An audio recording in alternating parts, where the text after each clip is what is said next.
The phone rang at 2:14 in the morning. I'd been awake anyway, reading in bed, unable to sleep the way I often couldn't anymore at 52. The number on the screen was blocked. I almost didn't answer, but I did. A man's voice, low and hoarse, said 4 words, "Stop looking for me." Then he hung up. I sat there holding the phone, my heart pounding in a way it hadn't in years. I knew that voice. Older, rougher, but unmistakable. It was the voice I'd heard every day for the first 14 years of my life, until it disappeared on a Friday afternoon in March of 1990. My brother's voice. Daniel had been 18 when he died. I was 14. The official story was a hiking accident. He'd gone into the mountains outside Bozeman with friends, slipped on a trail, fallen into a ravine. The search and rescue team had found his body 3 days later. My parents had identified him. We'd buried him in the family plot next to our grandmother. I'd never seen the body. The casket had been closed. My parents said it was better that way. I was 52 now, an attorney specializing in estate law, living alone in Portland after a quiet divorce 6 years ago. My parents were both gone.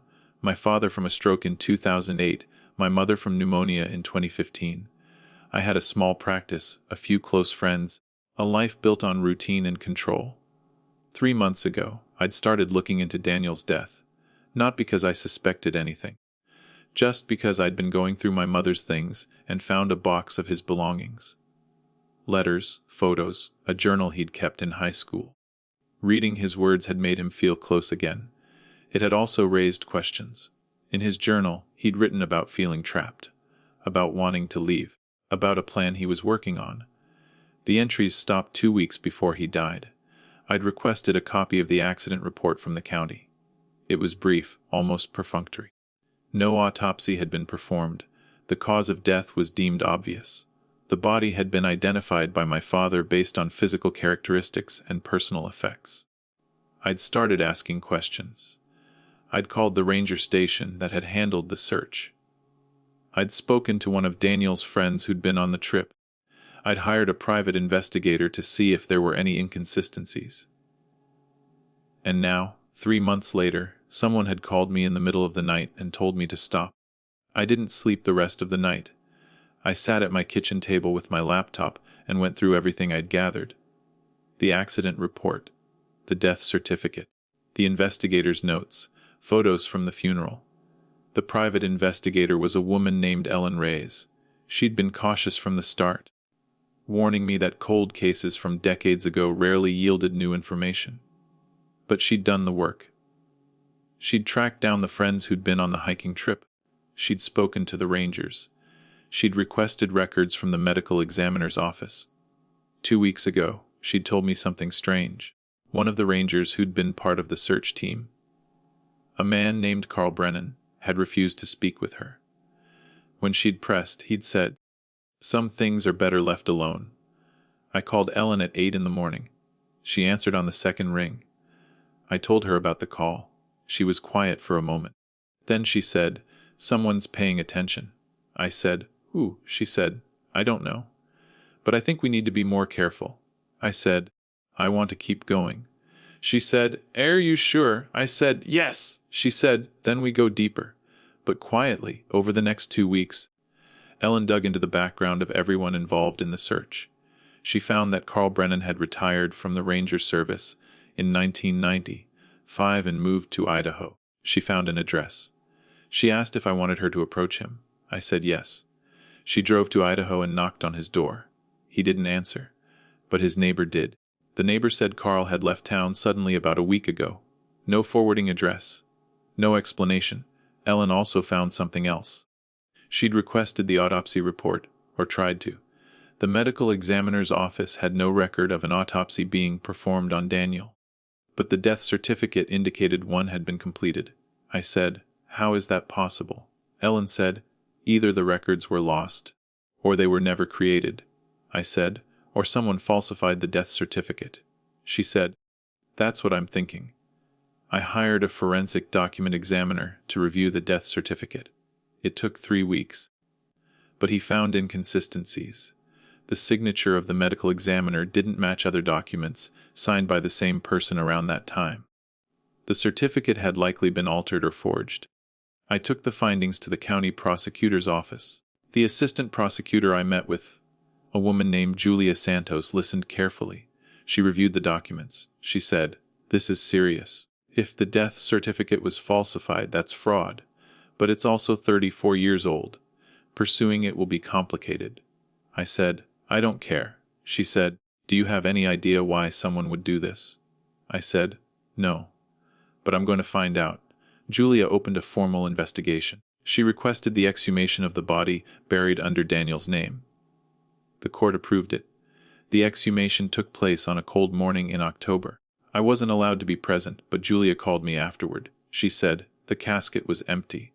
I sat down. I said, "Empty." She said, "There were no remains. Just weighted sandbags." I said, "So there was never a body?" She said, "No." I said, "Then who did my parents identify?" She said, "I don't know. But we're going to find out." Julia subpoenaed records from the funeral home that had handled the burial. The director, now retired, was brought in for questioning. He admitted that my father had requested a closed casket service and had provided very specific instructions. He said he'd assumed the body was too damaged to be viewed. He'd never actually seen it. Julia said, "So no one verified there was a body?" The director said, "The family said there was. I had no reason to doubt them." Julia asked if my father had paid in cash. The director checked old records and confirmed he had. Julia called me and said, "Your father orchestrated this. He faked your brother's death." I said, "Why?" She said, "That's what we need to find out." I started going through my father's papers, boxes I'd kept in storage after he died. Financial records, legal documents, old correspondence. In one box, I found a folder marked private. Inside were letters. The letters were from Daniel. They were addressed to my father, dated after 1990.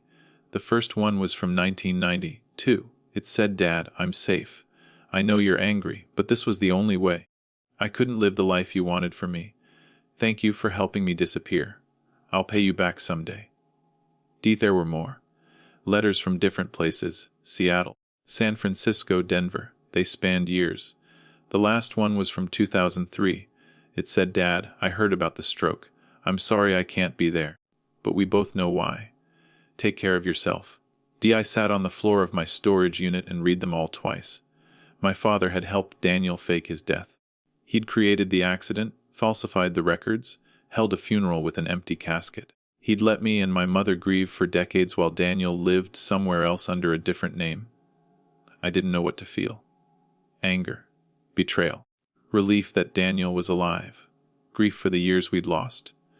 Julia opened a criminal investigation into my father's actions, though he was long dead. She also issued a request for information about Daniel's whereabouts. 2 weeks later, Ellen called me. She said, "I found him." She'd traced the letters to a P.O. box in Spokane, Washington. She'd cross-referenced property records and found a name, David Lawson, a man in his early 50s, no prior address history, before 1995, which was a red flag. She'd found a driver's license photo. It was Daniel. She said, "Do you want me to approach him?" I said, "No, I will." I drove to Spokane the next day. The address was a small house on the edge of town, modest and well kept. I parked across the street and waited. An hour later, a man came out. He was older, grayer, thinner than I remembered. But it was him. I got out of the car and walked across the street. He saw me and stopped. His face went pale. I said, "Hello, Daniel." He said, "You shouldn't be here." I said, "You called me. You told me to stop looking." "But I didn't." He looked around nervous. He said, "We can't talk here." We drove to a park and sat on a bench by a pond. He wouldn't look at me. I said, "Why did you do it?" He said, "Because I had to." I said, "That's not an answer." He said, "Dad wanted me to go to law school, follow in his footsteps, build a career, get married, have kids. I didn't want any of that. I wanted to live my own life." But he wouldn't hear it, so I left. I said, "You could have just left. You didn't have to fake your death." He said, "You don't understand. Dad wouldn't have let me go. He would have found me, dragged me back, made my life hell. The only way out was to disappear completely." I said, "So you let Mom and me think you were dead?" He said, I didn't want to hurt you. But I didn't have a choice. I said, there's always a choice. He said, not for me. Not then. I said, what about now? You've been free for 34 years. Why didn't you come back? He said, because I built a life. I have a job, friends, a routine. I'm not that kid anymore, and I didn't think you'd want to see me. I said, I spent 34 years mourning you. He said, I know, I'm sorry. I said, sorry doesn't give me back those years. He said, I know. We sat in silence. Then I said, what do you want? He said, I want you to leave me alone. I want to keep living my life. I said, the prosecutor's office is involved now. They know you're alive. They know Dad faked your death. You can't just hide anymore. He said, I'm not hiding. I'm just living. I said, under a false name. With a false identity. He said, it's the only name I've had for 34 years. It's more real than the one I was born with. I said, that's not how the law works. He said, then I'll deal with the law. Julia arranged for Daniel to come in voluntarily. He did. He sat across from her in a conference room and answered her questions. He explained everything. The plan, my father's involvement, the fake accident, the new identity. Julia said, you understand you committed fraud. He said, I understand. She said, so did your father. He said, he's dead. You can't prosecute him. She said, but I can prosecute you. He said, are you going to? She thought about it. Then she said, that depends. Are you willing to cooperate? Testify about what happened? Help us understand how this was done so it doesn't happen again. He said, yes. She said, then I'll recommend leniency. Daniel pled guilty to identity fraud and falsifying documents. He was sentenced to probation and community service. His false identity was dissolved, and he was legally restored as Daniel Trent. He didn't move back. He stayed in Spokane. He called me once after the sentencing and said, thank you. I said, for what? He said, for not letting it go. For finding me. I said, I didn't do it for you, I did it for me. He said, I know. We don't talk often. Maybe twice a year. Brief calls surface, level updates. We're not close. We probably never will be. But he's alive. And I know the truth. I think about my father sometimes and the choice he made. To help Daniel disappear. To let me believe my brother was dead. To carry that secret until he died.